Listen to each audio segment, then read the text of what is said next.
నేనైతే ఈరోజు వదిలిపెట్టను, దీన్ని తినాల్సిందే అనమాట. ఏందో అనుకుండేది ఇది జున్ను పౌడరు. ఇంకా మా అమ్మ దగ్గరికి పోయి నువ్వు చేస్తున్న పని పక్కన పెట్టి ఫస్ట్ ఇదైతే చేయమన్నాను. మా అమ్మ అంతే మర్యాదతో నువ్వే చేసుకోమని చెప్పింది అనమాట.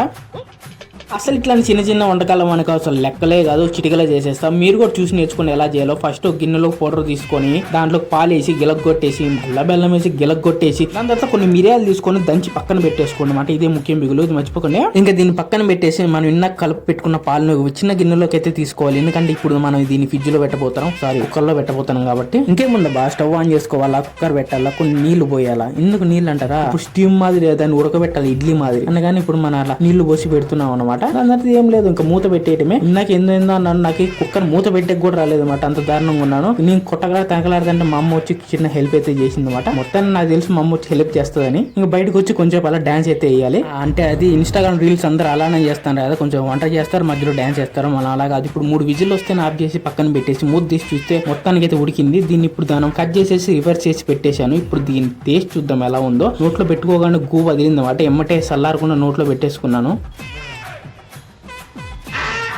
ఇంకేముంది గైస్, ఆ ముందుగా వేసుకున్న చైర్లో పోయి కూర్చొని ఆ జున్ను తింటాం అనమాట. నాకైతే జున్ను భలే ఇష్టం. మీరైతే వెళ్తూ అలా లైక్ చేసి వెళ్ళండి. Thank you for watching.